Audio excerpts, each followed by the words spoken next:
Nah,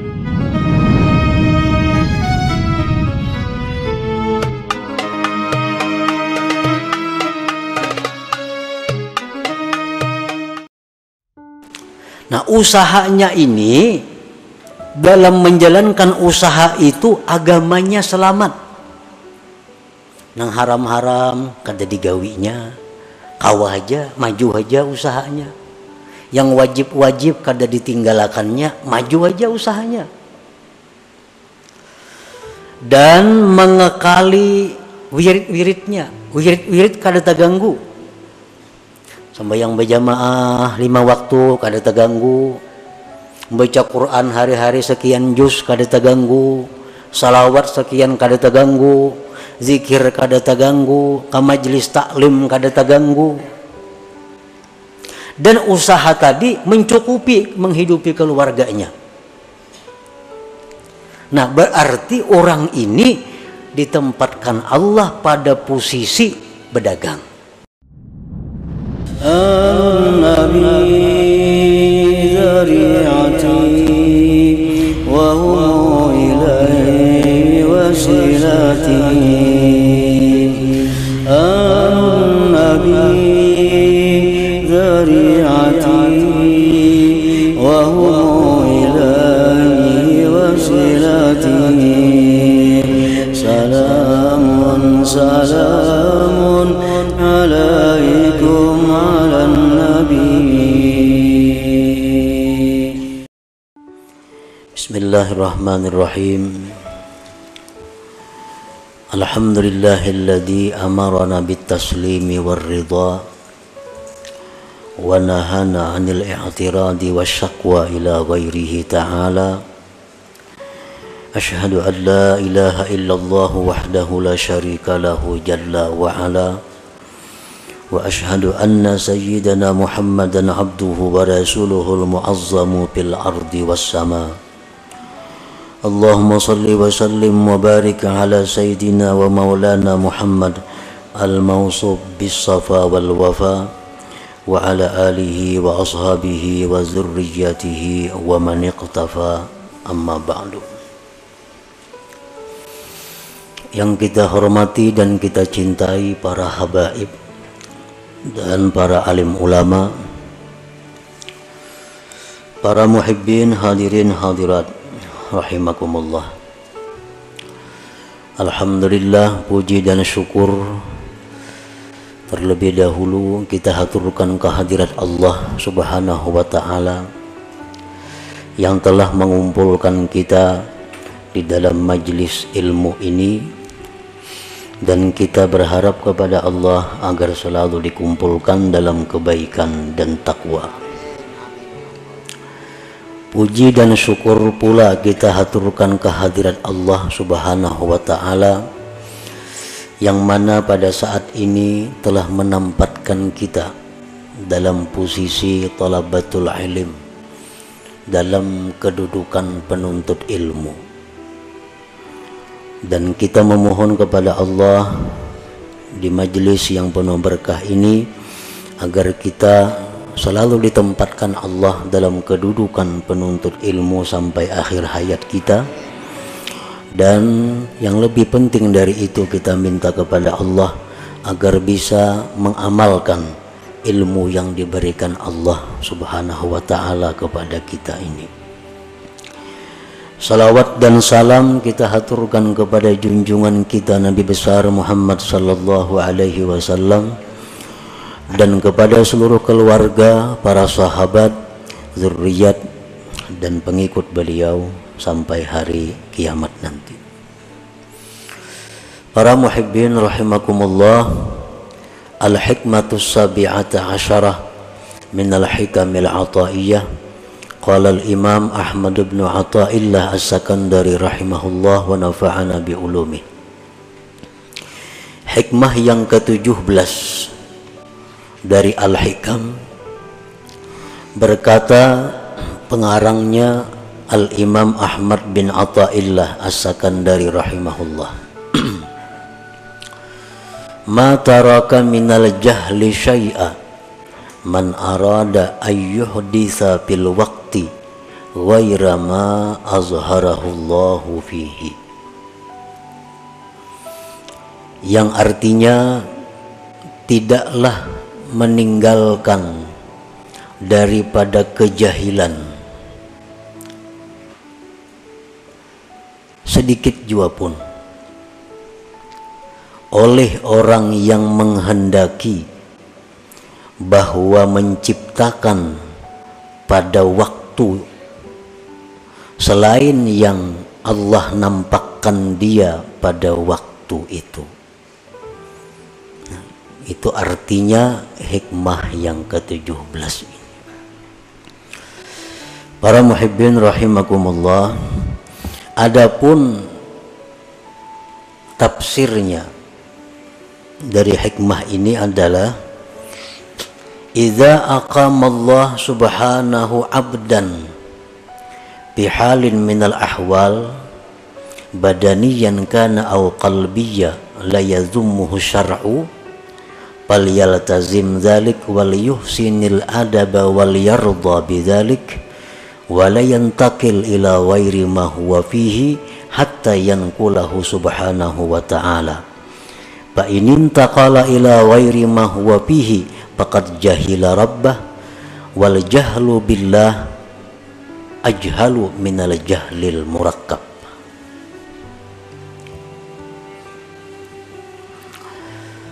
Apabila Allah subhanahu wa ta'ala menempatkan seorang hambanya pada satu keadaan daripada keadaan-keadaan,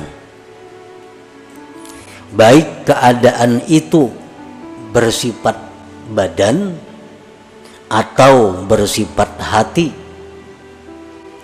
yang mana keadaan itu tidak dicela oleh syara, tidak dicela oleh agama, maka hendaklah dia melazimi keadaan itu dan baiklah adab kepada Allah, dan hendaklah ridha kepada Allah dengan demikian tadi, dan tidak berpindah kepada selain sesuatu yang adalah dia pada sesuatu itu, sehingga Allah yang memindahkannya. Apabila dia berpindah kepada selain sesuatu yang adalah dia pada sesuatu itu, maka berarti dia jahil dengan Tuhannya. Jahil dengan Allah itu lebih jahil daripada jahil murakkab. Nah, itu salah satu di antara sekian banyak tafsir uraian daripada hikmah yang ke-17 ini. Seorang hamba, ini hikmah yang ke-17 adalah merupakan adab. Adab seorang hamba Allah kepada Allah. Tata kerama bagaimana seorang hamba yang baik itu dengan Allah.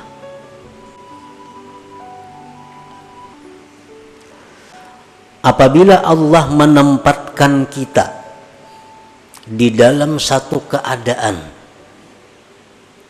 baik yang bersifat keadaan itu di badan kita atau hati kita, yang keadaan tadi jelas sudah tidak dicela oleh agama, maka keadaan tersebut kita lazimi dan hendaknya kita membaguskan adab dan kita ridha dengan keadaan yang ditempatkan Allah itu, dan kita tidak berpindah untuk mencari keadaan-keadaan lain, sehingga Allah sendiri yang memindahkan kita kepada keadaan yang lain itu.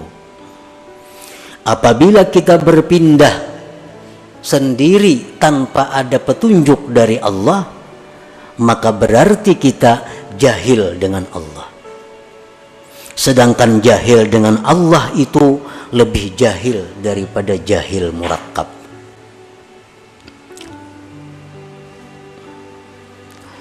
Jahil itu ada yang disebut jahil basit.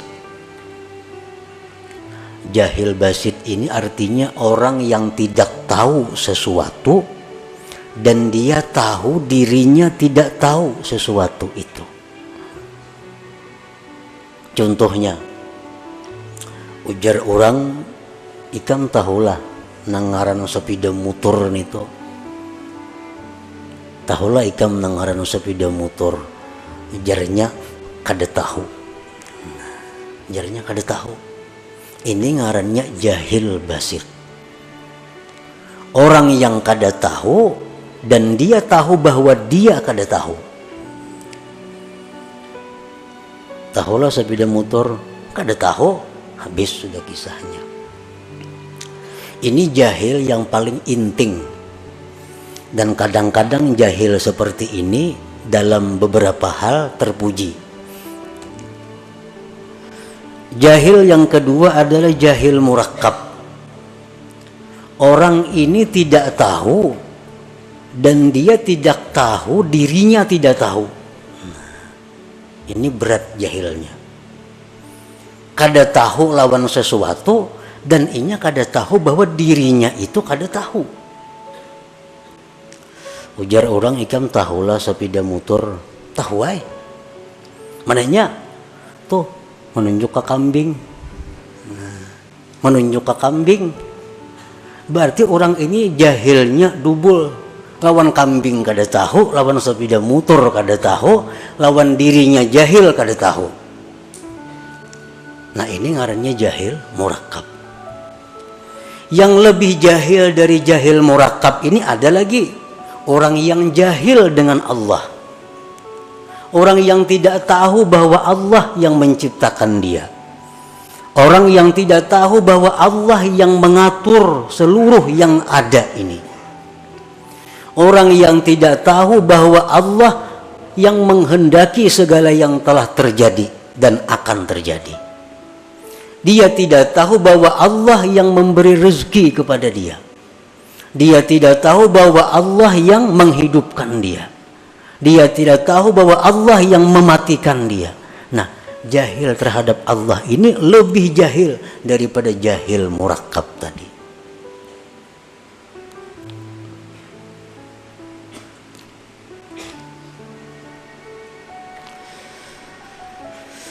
Nah, di antara kita mungkin kita kadang mengaku bahwa kita ini jahil dengan Allah.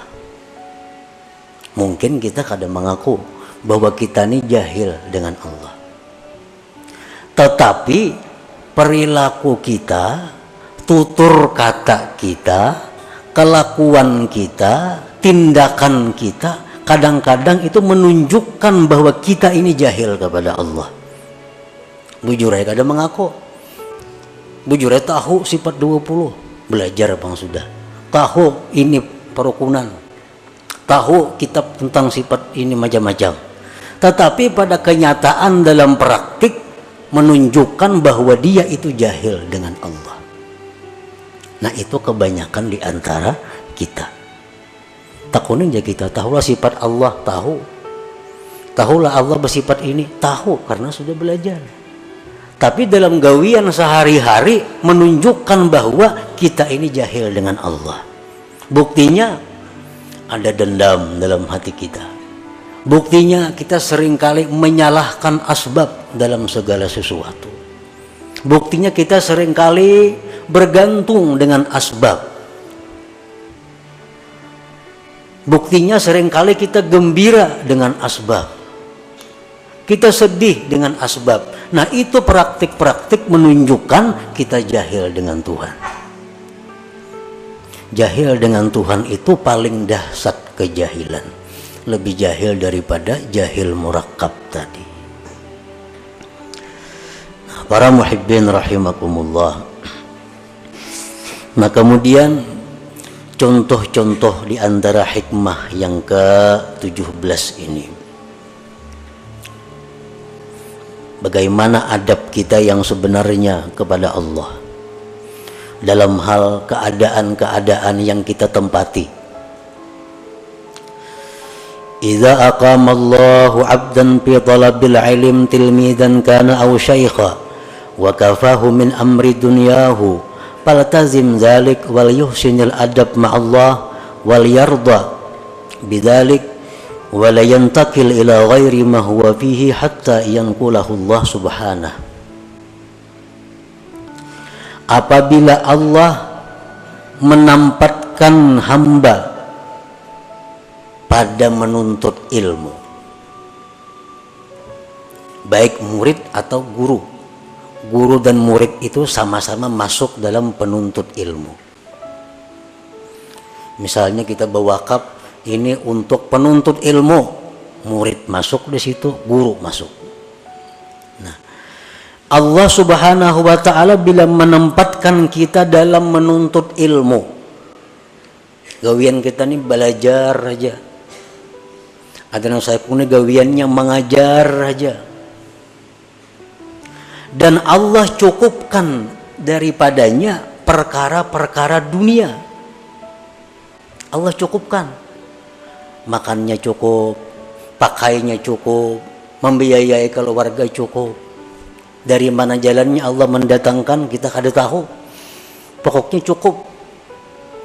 Nah, ini orang ngarannya ditempatkan Allah dalam posisi menuntut ilmu. Bila sudah demikian halnya, lazimi posisi itu dan membaguskan adab kepada Allah. Artinya apa? Bahwa dia menganggap inilah posisiku yang terbaik, inilah keadaanku, pekerjaanku yang terbaik yang diberikan Allah. Dan hendaklah dia riba dengan keadaan itu. Dan dia jangan berpindah kepada keadaan lain sehingga Allah yang memindahkannya. Orang ini kesibukannya belajar. Pagi belajar, tengah hari belajar, sore belajar, malam belajar, atau mengajar. Tapi urusan dunia inya cukup. Berarti inya ini ditempatkan Allah sebagai penuntut ilmu. Jangan tinggalkan posisi itu kecuali Allah yang memindahkan. Jangan nak berampih nuntut ilmu, nak berpindah nuntut ilmu nah, nak berusaha. Nah, itu berpindah ngarannya. Nak berampih sama ajar, nak beramal aja lagi. Nah, ngarannya berpindah. Jangan, kecuali Allah yang memindahkan. Apa tanda-tandanya Allah memindahkan kita dari posisi itu? Tandanya, dulu orang belajar lawan kita. Sekarang orang kada ada lagi yang belajar lawan kita ampihan. Asalnya pesantren ini hibak. Wah, ini tinggal berdua bertiga lagi. Nah, itu adalah berarti Allah menyuruh kita pindah daripada posisi itu. Ke posisi mana kita pindah? Apabila Allah mencukupkan urusan dunia kepada kita, berarti kita mesti pindah ke posisi hanya menghadap Allah, menghabiskan waktu berzikir, beribadah kepada Allah. Kada perlu lagi mengajar, karena ini sudah isyarat dari Allah pindah.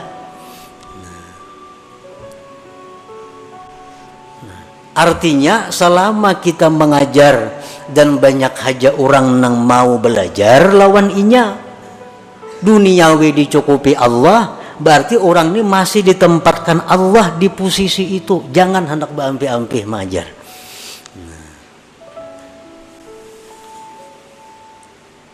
Orang hendak belajar lawan inya masih banyak, urusan dunia dicukupi Allah aja, berarti Allah masih merestui kita di posisi itu. Jangan pindah.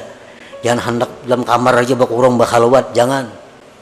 Karena Allah masih menghendaki kita di posisi itu.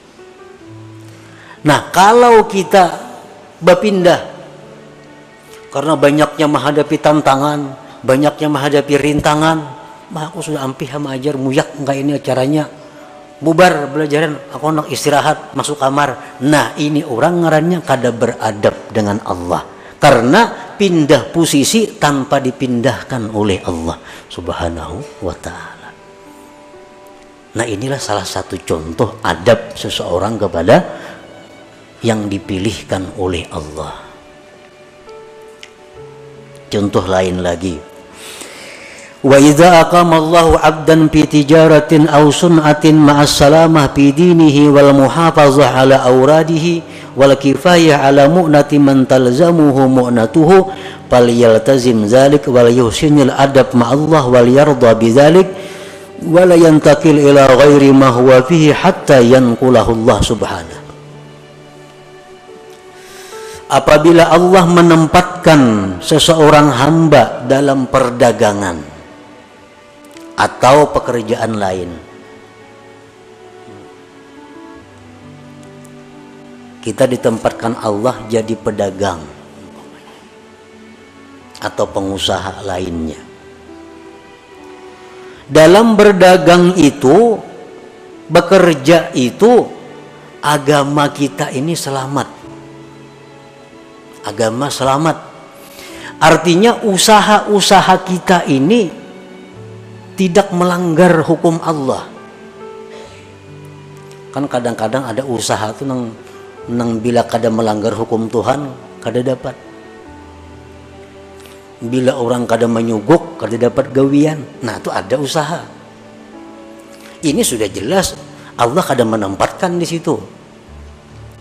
Nah, usahanya ini dalam menjalankan usaha itu agamanya selamat. Nang haram-haram kada digawinya, kawah aja, maju aja usahanya.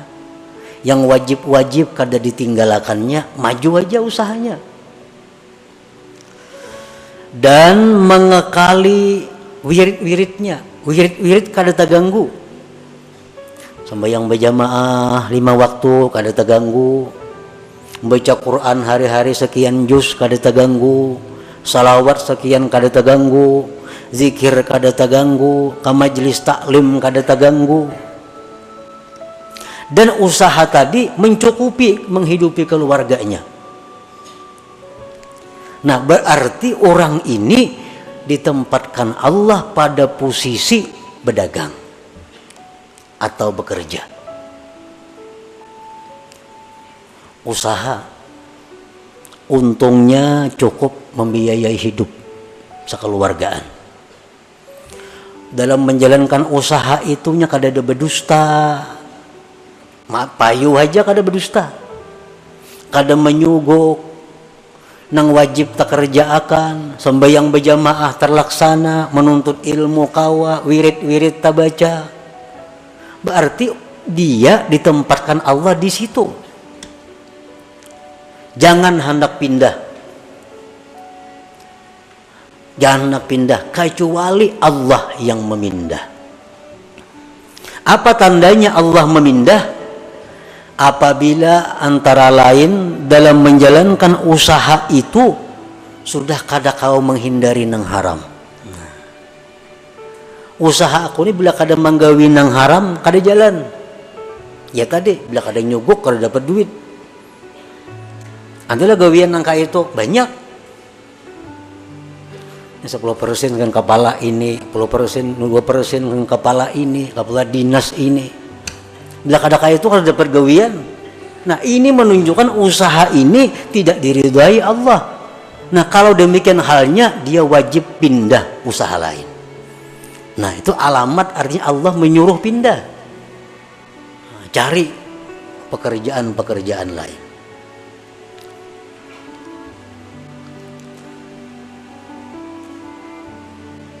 Nah, apabila seseorang itu usahanya bagus, agamanya selamat, wirid-wiridnya terlaksana, untungnya cukup menghidupi keluarga, dia tetaplah pada posisi itu. Jangan pindah kepada posisi lain kecuali Allah yang memindahkannya. Tandanya Allah memindahkan sudah kesulitan dalam menjalankan usaha untuk menghindari yang haram atau melaksanakan kewajiban. Nah, berusaha ini mengaji kada tak kaji lagi, wirid banyak kada tak bacai lagi, hendak kada ka itu kada dapat duit. Nah, berarti usaha ini sudah disuruh Tuhan tinggalkan, cari usaha lain, cari usaha lain. Nah, itu adabnya kepada Allah bagi orang-orang yang ditempatkan Allah dalam posisi usaha. Wa idza aqama Allahu 'abdan fi hukumatin ma'as salamah fi dinihi wal muhafazah 'ala awradihi wal kifayah 'ala mu'nati man talzamuhu mu'natuh falyaltazim dzalik wal yuhsinil adab ma'allah wal yarda bidzalik wal yantakil ila ghairi ma huwa fihi hatta yanqulahu Allah subhanahu. Apabila Allah subhanahu wa ta'ala menempatkan seseorang ini dalam pemerintahan, inya ini ditetapkan Allah dalam pemerintahan jadi pegawai, baik itu pejabat apa ngarannya, dalam pegawai itu, dalam menjalankan tugas itu dia bisa menyelamatkan agamanya. Bujurannya jadi kepala ini, kepala depak umpamanya, kepala PO. Tapi inya urusan agamanya selamat. Kada ambil duit orang, membagi gawian dengan jujur. Pokoknya nang haram-haram itunya bisa menghindari. Kapangajian tetap kawa turun, wirid-wiridnya terbaca. Gajinya cukup menghidupi keluarga. Berarti orang ini sudah ditempatkan Allah, direstui Allah di posisi itu. Jangan hendak mundur dari jabatan itu kecuali Allah yang memundurkan. Tandanya Allah memundurkan apa? Aku jadi kepala ini kada kawa, kada korupsi. Kenapa kada kawa kada korupsi? Busku menyuruh korupsi. Hendak kada ku intain ini kayak pemberiin yang di atas. Kada kawa. Makanya yang di atasnya kadang-kadang hendak ke Jakarta, minta duit. Mana duitnya? Udah kadang maintai orang. Hendak ke anu. Nah, bila sudah ini terjadi, berarti ini gawian sudah tidak diridai Allah. Pindah dari situ. Kalau hendak selamat. Hendak sakit, harus akan ada apa-apa juga bang. Ini hendak kisah, hendak selamat nih. Nah, pindah dari posisi itu. Cari jabatan-jabatan yang aman. Banyak kayak jabatan yang aman, yang kada berurusan lawan hal-hal itu. Paman sekolah aman jabatan, bisukan buka kunci sekolahan sepue istirahat, pindah cari posisi yang aman. Nah itulah yang dimaksud oleh hikmah yang ke-17 ini. Nah sekarang kita ukur gawian kita, pekerjaan kita yang ada nih, apakah direstui Allah atau kada? Apakah disuruh Allah pindah atau kada dari pekerjaan sekarang? Ukurannya apakah agama kita selamat dalam pekerjaan ini? Apakah kita bisa menjaga wirid-wirid kita? Bila bisa, berarti pekerjaan ini diridai Allah. Dan Allah menempatkan kita pada posisi itu. Jangan berpindah-pindah dari situ, kecuali karena Allah yang memindahkan kita.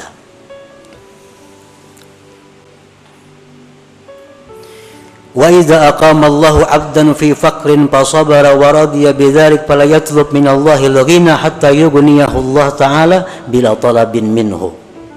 Apabila Allah menempatkan seorang hamba dalam posisi fakir. Ada orang yang ditempatkan Allah dalam posisi fakir. Fakir ini artinya orang yang memerlukan biaya sehari 15.000 rupiah. Tapi yang ia dapatkan hanya 6.000 atau kurang lebih itu. Ini fakir. Inya perlu sehari ini menghidupi keluarganya 20.000. Usaha yang didapatnya hanya 7.000. Nah ini fakir. Apabila Allah menempatkan seseorang hamba dalam posisi fakir, tapi inya sabar, inya ridha aja, kada jadi pikiran, beramal lancar, nuntut ilmu lancar, padahal duit sakit. Nah, fala yatlub minallahil ghina, jangan hendak minta kaya kepada Allah. Jangan hendak minta luas rezeki kepada Allah. sehingga Allah nantinya sendiri yang mengayakkan dia tanpa permintaan daripada dia. Tunggu aja, hadangi aja. Bila kada sugih di dunia, di akhirat kena sugihnya. Nah itu contoh orang yang beradab dengan Allah Subhanahu wa ta'ala. Nah ini contoh-contoh yang bersangkutan dengan badan. Wa iza aqama Allahu 'abdan fi hali qabdin fala yatlub min Allahil basta hatta yanqulahu Allah ila halil basti. Apabila Allah Subhanahu wa ta'ala menempatkan seorang hamba pada keadaan sedih. Nah kadang-kadang bisa datang dalam hati kita ini keadaan kacau. Padahal kada ada sebab apa-apa. Kita kada kekurangan apa, kita kada kehilangan apa, tapi kadang-kadang datang dalam hati kita ada perasaan-perasaan yang sedih, risau. Dalam istilah tasawuf disebut kabat ngarannya. Nah, bila kita datang hal seperti itu, kita jangan hendak menghilangkan itu. Opah nak keluar rumah nah, kepala asa pusing, jangan. Atau berdoa lawan Tuhan, ya Allah hilangkanlah perasaan kada nyaman, jangan. Hadapi perasaan yang kada nyaman itu sampai kena Allah sendiri yang menggantikan keadaan itu kepada keadaan gembira. Bawa berzikir, bawa berselawat, sampai kena hati nyaman seorangannya, hati lapang seorangannya. Nah ini contoh keadaan hati orang yang beradab kepada Allah Subhanahu wa ta'ala. Man arafa rabbahu ahabbah wa man ahabbahu radiya bihukmillah wa ikhtiyarihi lahu. Barang siapa yang mengenal Allah, dia pasti mencintai kepada Allah, pasti mencintai kepada Allah. Asal bujur-bujur kita ini tahu tentang Allah, kita pasti katuju lawan Tuhan itu. Bila mana sudah kita cinta kepada Allah, kita pasti akan riba dan senang dengan apa yang dipilihkan Allah untuk kita. Kita pasti akan senang dengan apa yang diberikan Allah kepada kita. Nah itulah para muhibbin rahimakumullah, sedikit tentang pembahasan hikmah yang ke-17 ini. Mudah-mudahan kita diberi Allah hidayah, taufik untuk bisa mengamalkan ilmu-ilmu yang diberikan Allah Subhanahu wa ta'ala kepada kita ini. إلى حضرة النبي صلى الله عليه وسلم. الفاتحة. أعوذ بالله من الشيطان الرجيم. بسم الله الرحمن الرحيم. إياك نعبد وإياك نستعين اهدنا الصراط المستقيم صراط الذين أنعمت عليهم النبي ذريعتي وهو إليه وسيلتي النبي